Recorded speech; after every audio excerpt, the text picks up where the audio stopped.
Bienvenidos todos. Welcome everybody. My name is Denise. I am the Executive Director for Homicide Survivors. Buenas tardes. Mi nombre es Denise Ley y soy la directora de Homicide Survivors.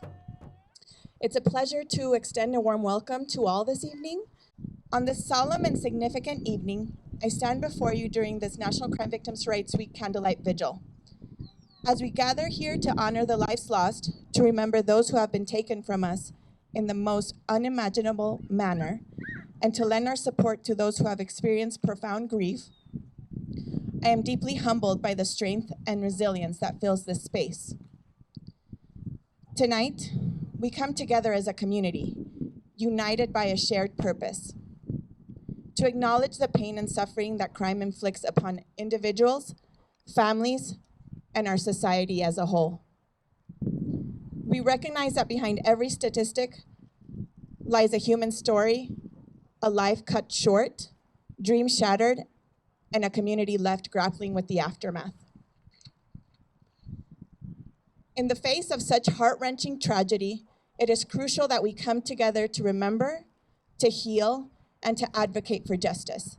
This vigil serves as a poignant reminder that we are not alone in our grief, that there is a network of compassionate souls standing side by side, ready to support and to uplift one another.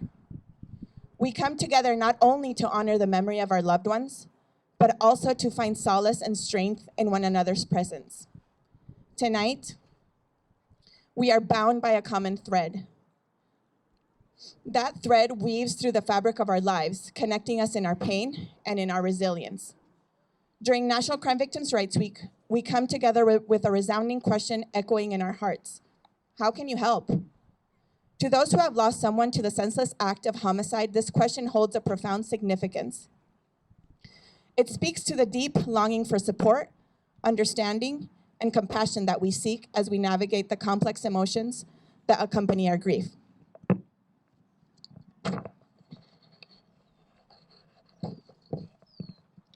First and foremost, it is vital to recognize that healing is not a linear journey. Each of us walks a unique path shaped by our individual experiences and the depth of our loss. As we gather here tonight, we must acknowledge that there is no universal answer to the question of how to help. To those who wish to lend a helping hand, I implore you to listen. Listen with open hearts and open minds, without judgment or expectation. Allow us to share our stories, our pain, and our memories. Knowing that in doing so, we find healing. The simple act of being present and truly hearing us can provide a lifeline in the darkest of moments. In our grief, we may find ourselves grappling with a myriad of emotions: anger, confusion, guilt, despair. It is in these moments that our need for understanding becomes most acute. We need allies who are willing to walk beside us, to hold our hands through the storm and remind us that we are not alone. Be patient with us as we navigate the labyrinth of emotions and offer your unwavering support. To the wider community, I urge you to educate yourselves about the impact of homicide on survivors.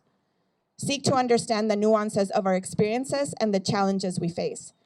By doing so, you will be better equipped to offer support and create a compassionate environment where survivors can openly share their struggles without fear of judgment or isolation. Lastly, let us remember that healing is not a destination. It is a lifelong journey. As we honor our loved ones tonight, let us also honor ourselves.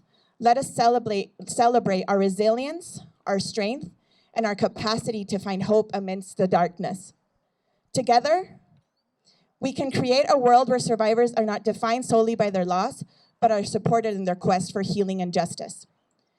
I want to express my deepest gratitude to each and every one of you tonight. Your presence signifies the power of community, compassion, and love. Let us continue to lean on one another, to share our stories, and to honor the memories of our loved ones. Together, we can create a brighter tomorrow, a world where survivors find solace, justice, and above all, support. Thank you. I'm honored to be here this evening. This year's theme for National Crime Victims' Rights Week is How Can You Help? It focuses on the moral responsibility we all have as humans to actively participate in the healing of others. It is a call to action for us all to create safe environments for crime victims to share what happened to them. Homicide Survivors strives towards that goal every single day. So I do want to start by introducing HSI board member and family law attorney, Matt Randall. Matt, a Tucson native, has been a member of the Homicide Survivors Board for over a year and a half. He has always felt a deep connection to HSI, his community, and a strong desire to make a positive impact on the lives of others. Matt's commitment to service began during his time in the United States Army, where he served as a combat medic from 1998 to 2003. His exceptional dedication and proficiency in his role earned him 2 Army Commendation Medals, 3 Army Achievement Medals, and 2 Good Conduct Medals. Through his military service, Matt developed a strong sense of duty and a profound understanding of the importance of helping those in need. Following his military career, Matt pursued a legal profession to further his ability to advocate for and support individuals facing difficult circumstances. As the managing partner at Randall, Palmer and Bernays, a reputable law firm specializing in family law representation, Matt utilizes his legal expertise to provide compassionate guidance and representation to his clients. He is known for his unwavering commitment to ensuring that the rights and well-being of vulnerable individuals, particularly children and families, are protected. Matt's dedication and compassion extend beyond his professional role. Through his personal resources, he contributes to HSI's financial assistance programs, counseling services, and other resources that help alleviate the burdens faced by those affected by crime.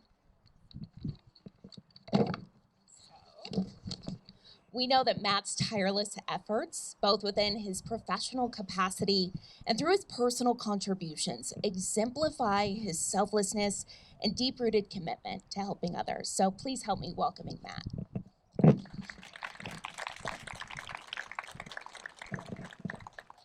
I have no idea who wrote that, but wow.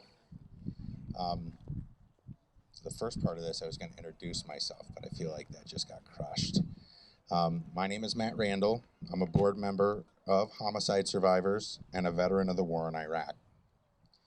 During my time in Iraq, I lost several friends in combat and sadly, several after.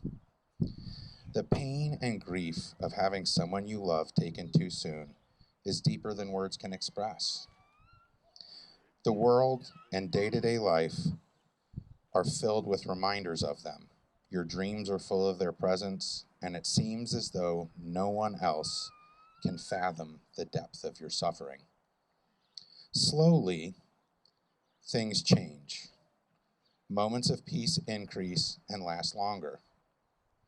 And the world doesn't seem quite as dark. The progress ebbs and flows. 2 steps forward, 1 step back. But it's progress nonetheless. Talking to others who had similar experiences, individual therapy, the support of those closest to us, and finding purpose all created forward momentum for me.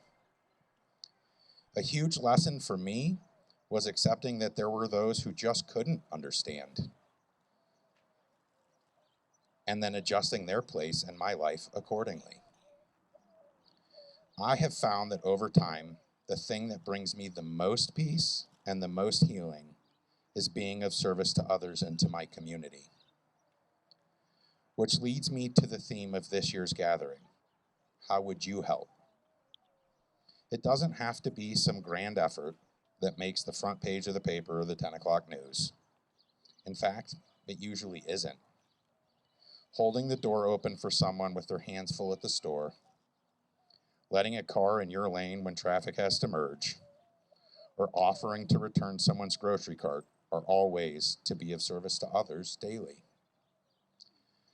The hardest but most important way to help is being willing to share someone's burden and sit with them in their pain.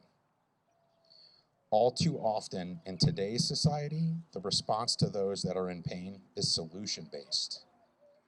People who haven't been in your place and felt your grief want to give you tips and tricks, encourage to pick yourself up, and push you to motivate through the pain that you are feeling.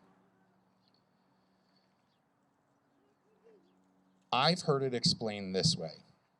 When you see someone in a hole, instead of giving them a rope and demanding that they pull themselves out, take a ladder, climb down in the hole, and offer to sit in the hole with them until they're ready to climb out. 21 years later, and I still have moments or days when the pain of the loss of my friends hits me. It could be anniversaries of their deaths, hearing a familiar song, or just seeing somebody that looks like them. The difference for me now is that I find solace in knowing they would be proud of the man I am today. That they see me turning the grief and pain into a willingness to be present for others in their pain. So, how do I help? By serving others, putting others' needs before my comfort, and honoring my brothers and sisters' lives through the way I live mine. Thank you all very much.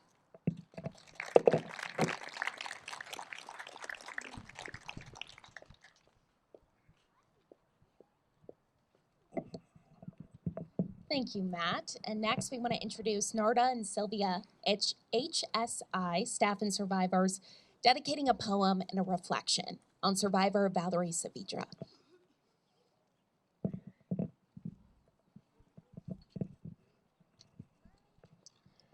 August 1977. 9-year-old Valerie Ann Saavedra was involved in a car crash that took the life of her cousin Tina, also 9 years old, altering the lives of 2 families forever that day. Valerie suffered the consequences of that tragic day for the remainder of her life. Valerie was a mom to 4 sons. She was also a nana to several grandchildren, who, along with her 2 little fur babies, were the loves of her life. In 2016, at a MAD event, Valerie and I connected. We bonded and became each other's support buddies. We both volunteered at Homicide Survivors and at MAD. Valerie later went on to speak at MAD events. She did a PSA for Country Thunder with Sheriff Lamb from Pinal County, sharing her story and stressing the important life-saving message of the dangers of drinking and driving, often stating that she did not ask for this life of suffering the consequences of another's thoughtless actions. Sharing her message, telling her story, even answering phone calls on the MAD hotline, always advocating for others as well as for herself. Tina's memory was always continuously honored throughout her efforts to bring awareness to others. Navigating through the various systems and processes seemed to be a constant struggle for Valerie. She oftentimes felt defeated, frustrated, and even angry, but always getting back up and moving forward. In February of 2022, Valerie was faced with the absolute worst.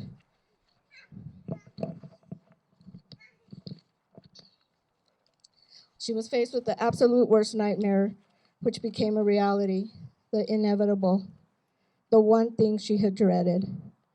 Valerie had a partial amputation of her leg. Her constant reminder of that tragic day in 1977. Every emotion that one can and or cannot imagine flooded through her, inconsolable at times, understandably so. How do you support and encourage such a loving, giving soul who has now been faced with her worst nightmare? Not surprising, Valerie persevered. She fought, she fell, she got back up, and she moved forward. She adjusted, she adapted, and she even thrived. So much so, she thrived, so much so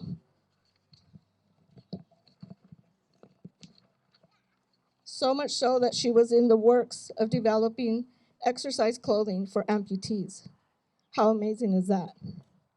Valerie mastered driving her wheelchair, and she later learned how to walk again.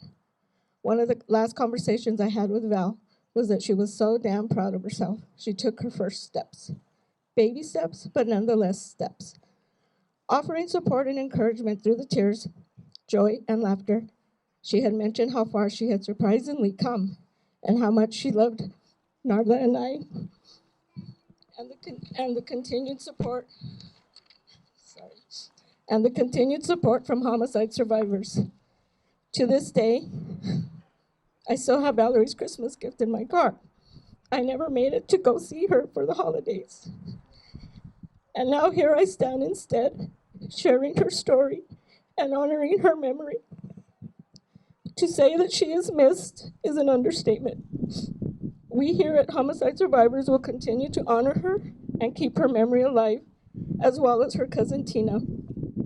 Valerie would like that.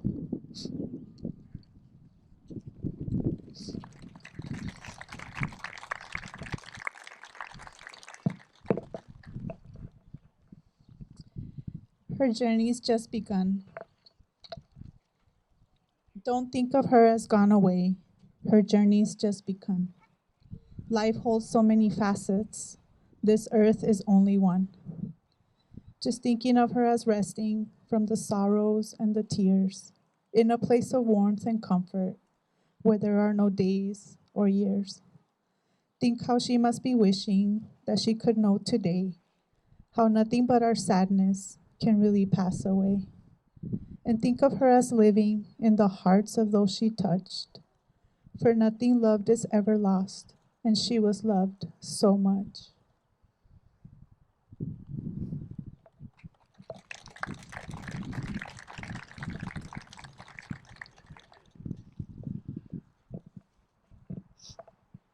Thank you both so much. That was beautiful. We do want to introduce Tara. She's a survivor. She joined Homicide Survivors in 2018. She's a dedicated mother of 3 who has participated in support groups, one-on-one case management sessions, workshops, and events.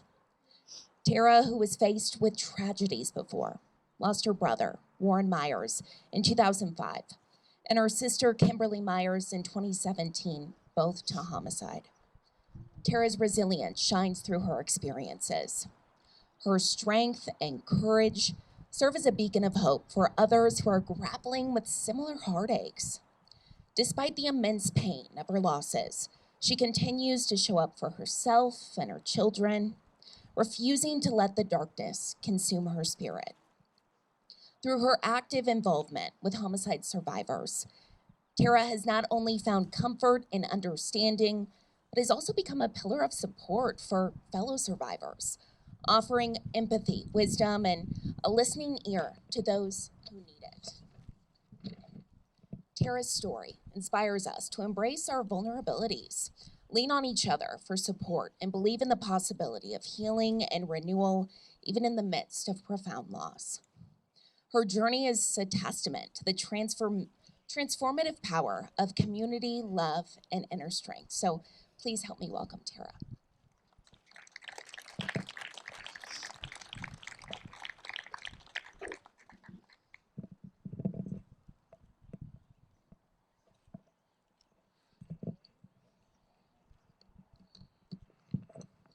Good afternoon, everyone. My name is Tara Myers. Today I join you all in unity as a peaceful member of this community and as a homicide survivor. 19 years ago, my world was shaken and altered as I experienced one of the biggest losses in my life. On December 16, 2005, my brother, Warren Myers, was shot and killed. At the time, he was 29 years old, and he was my best friend. When I look back and I realized my life was never the same. The holidays weren't holidays no more. I went through life waiting for my brother to show up and say it was just a dream. And at the time, I had no clue what grief was. nor did I have any hope. I grew up thinking my only option for my grief was to drink and numb all the feelings of loss and sorrow. That that option has only led me down a path of hopelessness and oppression. In the early years of losing my brother, I was living a life of complete chaos and self-destruction, drinking and wasting away my years. You see, the pain had not once changed, even after all the years, and I didn't understand why.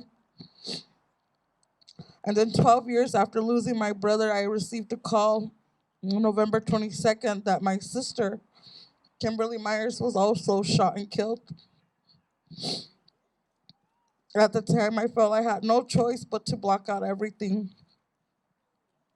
I ignored all my feelings, my fear, my confusion, my sadness, because why us? Why them? So I threw on a poker face and pretended to not care at all. Truth was, I wasn't equipped to handle for the pain that came with not one homicide, but two.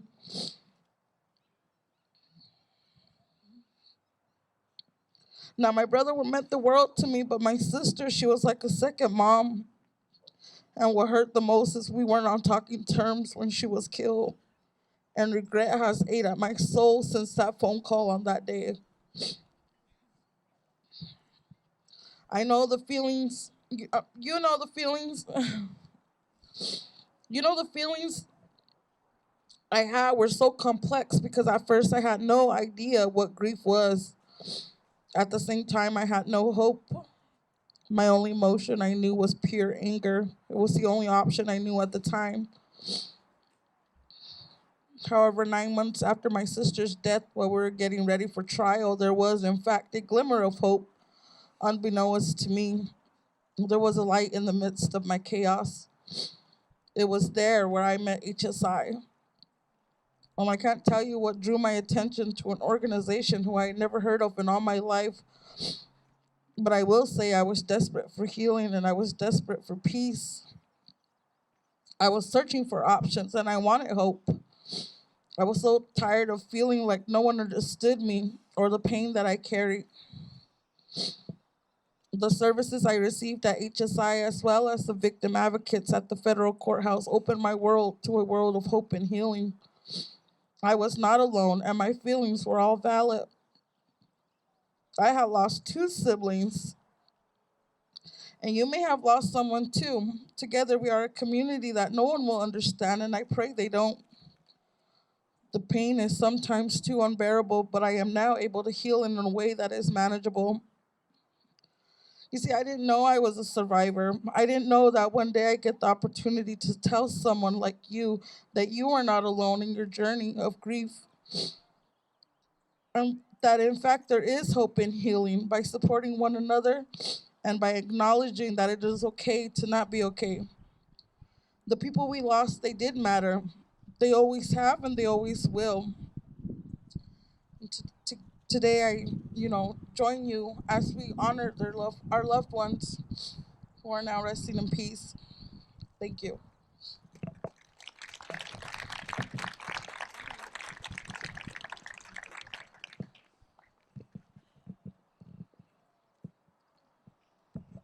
Thank you so much.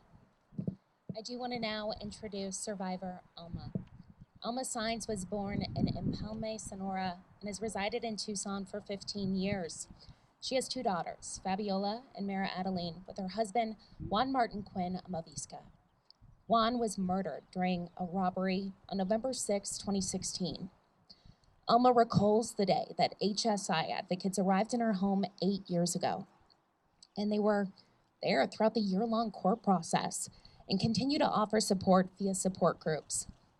Within the group, Alma serves as a steadfast and compassionate source of encouragement for numerous survivors who are just beginning their own painful journey.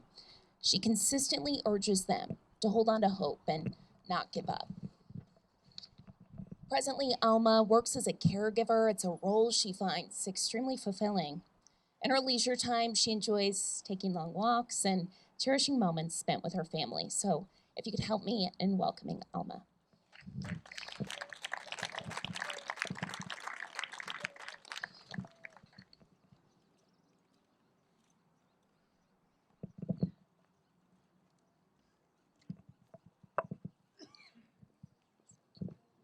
Buenas tardes. Mi nombre es Alma Sainz.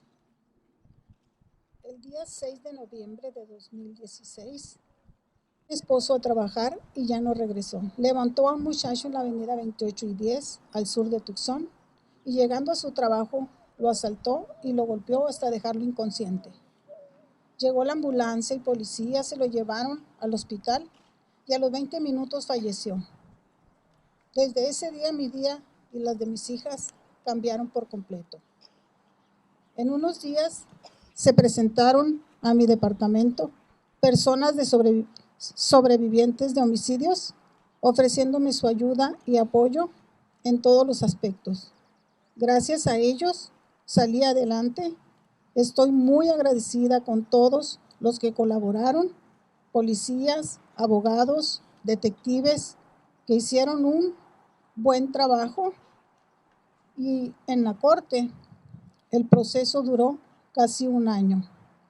Muchas gracias y a todas las personas presentes, yo les digo que tengan paciencia en su proceso, porque existe la justicia tanto terrenal como justicia divina.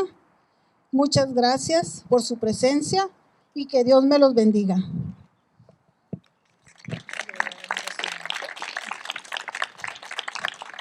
Alma was sharing that on November 6th, her husband left the home to go work and didn't return.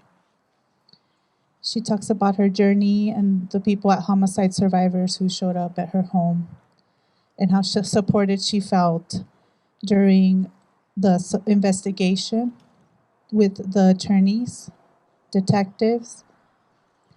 And even though the process was a year, she's still here. And she wants to thank everyone here and encourage you to have patience in your process because there is justice here like there is divine justice.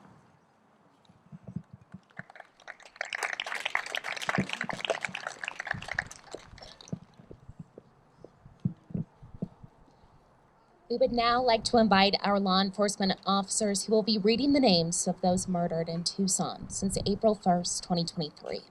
A candle will be turned on for every name. Hi, I'm Matt O'Connor. I'm a detective with the Pima County Sheriff's Department. I'll start by reading our names. Victor Ambriz, Maria Aceto, Malik Brooks, Ruben Rios, Belia McDermott, Jesus Romero, Levy Smith, Brittany Sutherland, Angel Estevan Lujan, Abigail Smith, Paul Pablo Hernandez, Scott Lynn Booth, Jeremiah Aviles, Thomas Ayala, Paul Antonio, Maurice Marshall, Wayne Wakefield, Caleb Goodwin, Rashawn Avant, Amy Asowski.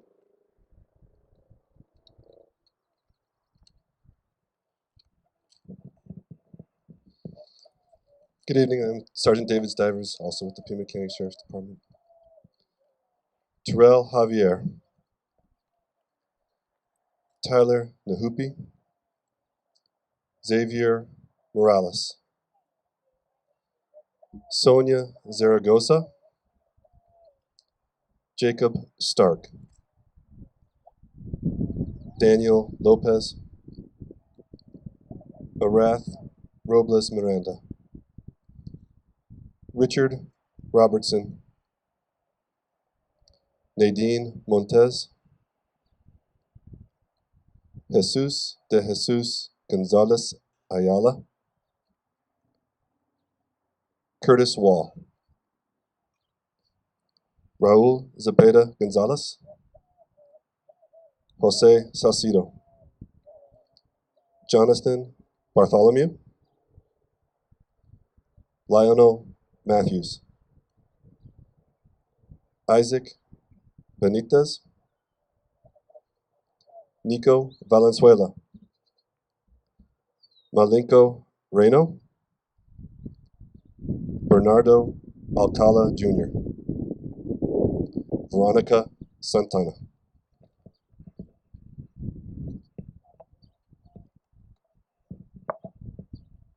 Good evening, I'm Josh Cheek and I'm with Tucson Police.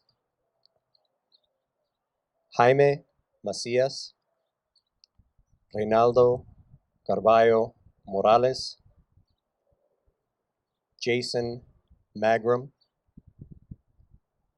Jesus Castro Duarte, Kenneth Van Buren, Thomas Perry, Norma Aguilar de Rubio, Ashley Inostro, Blasa Ortiz Carvajal, Jessica Johnson, Brandon Hernandez, Brian Antonio Torres, Emir Ariola Morales, Dennis Sherwood Sr., Zaimi Henderon, Manly Gilliland, Christina Orantes, Adriana Mada, Jorge Hernandez, Joshua Johnson.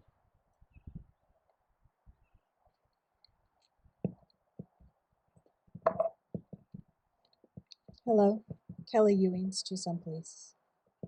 Joseph Rose, Preston Windus, Tyler Wheeler, Courtney Pregill, Edgar Ramos, Daniel Cortez, Vincente Apodaca, Alvi Nadashime, Andres Montoya, Daniel Flowers Jr., Feliz Patino, Rudy Ochoa, James Clark, Regina Walton, Randy Allen, Lisa Wagner, Michael Thurman, Daniel Ariaga, Devin Thompson, John Kellogg.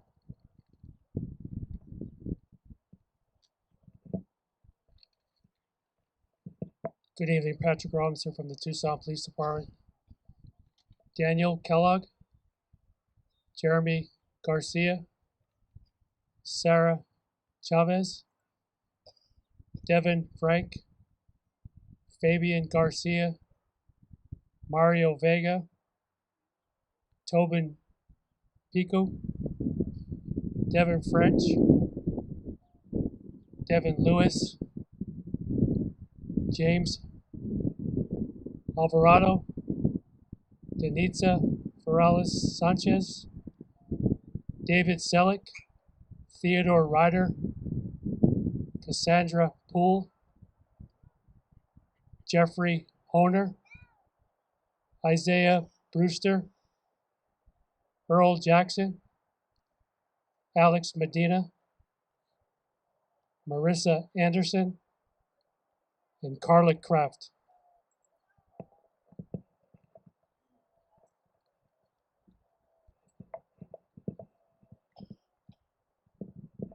Thank you. Thank you to our partners at the Tucson Police Department and the Pima County Sheriff's Department. For every life lost throughout this last year, we lit a candle, and we honor them tonight.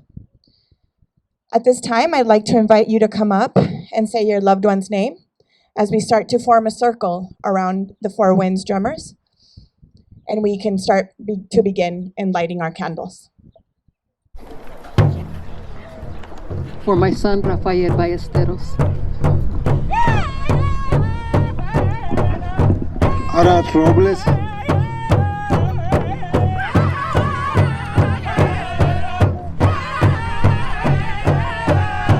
For my son, Arad Robles.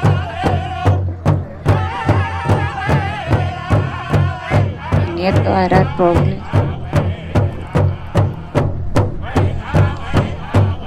Mi hijo, Víctor Ambriz.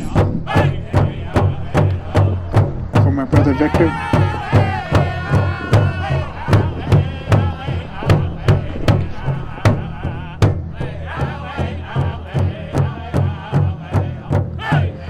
Brother Arad. Arad Robles.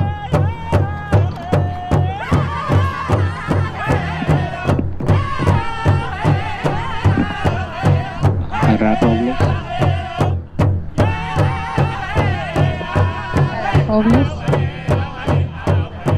Arad Robles. For my nephew, Arad Robles, may he rest in peace.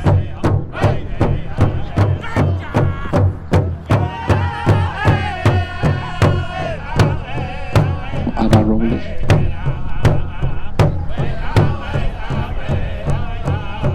Sobrina Arad Robles. Para mi primo Arad. Mi primo Arad Robles. Arad Robles.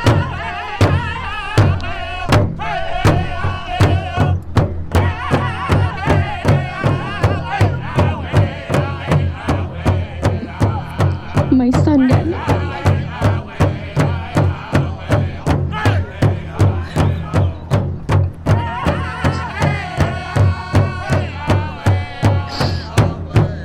Daniel Ariaga. Daniel Ariana.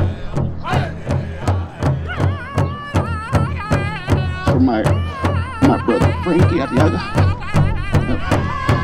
Veronica Santana and my son Daniel Ariaga. Thank you.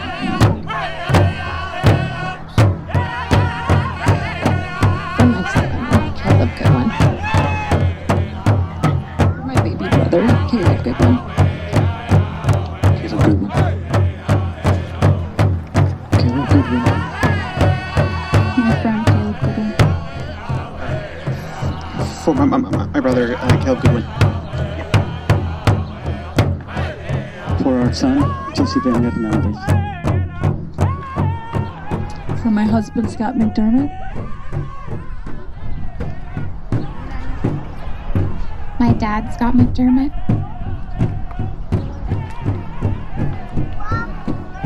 For my father, Scott McDermott. For Scott McDermott.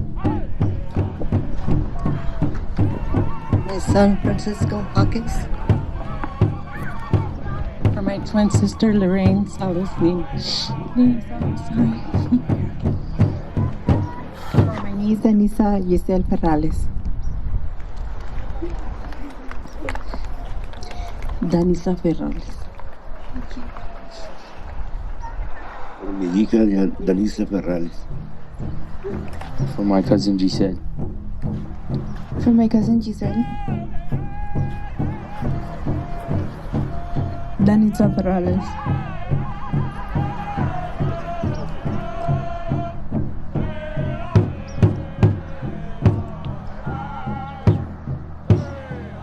For my beautiful daughter, Ashley Hillsborough.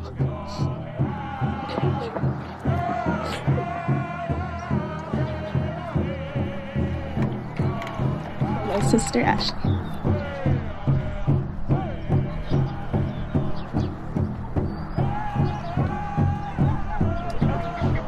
My son, Dewan McWilliams.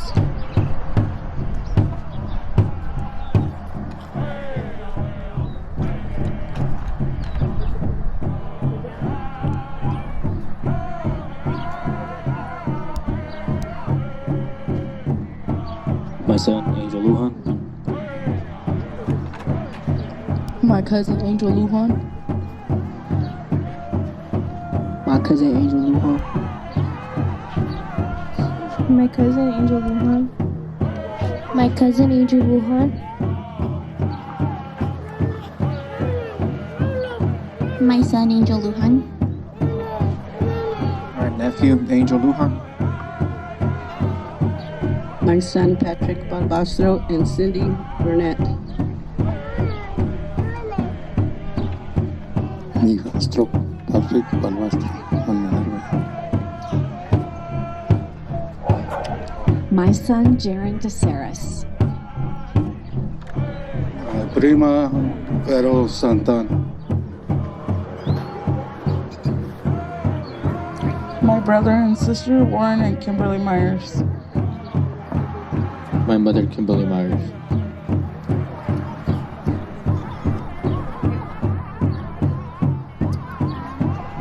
For my brother Bernardo Alcala. For my nephew Bernardo Ocala. My uncle Mark Mitchell and my son Ocean Washington. My son Colton William Roberts. My mom Sheila Barron. My grandma Sheila Barron.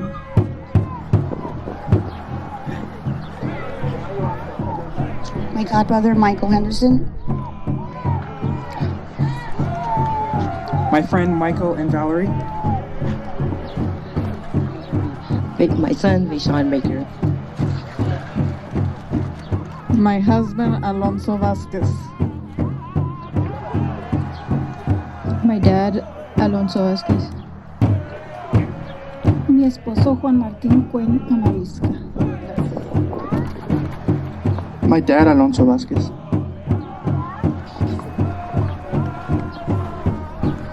My son and my nephew Brian and Emil.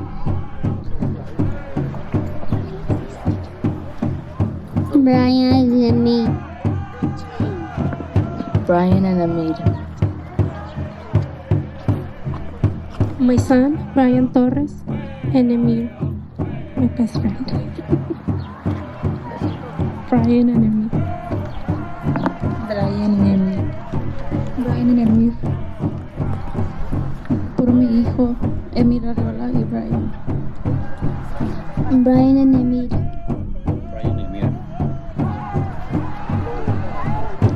Brian Torres y Emir Arriola. Brian and Emil.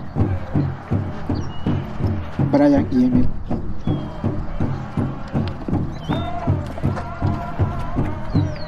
Mi nieto Brian and Emil. Mi nieto Brian y Emil. My nephew Brian and Emir.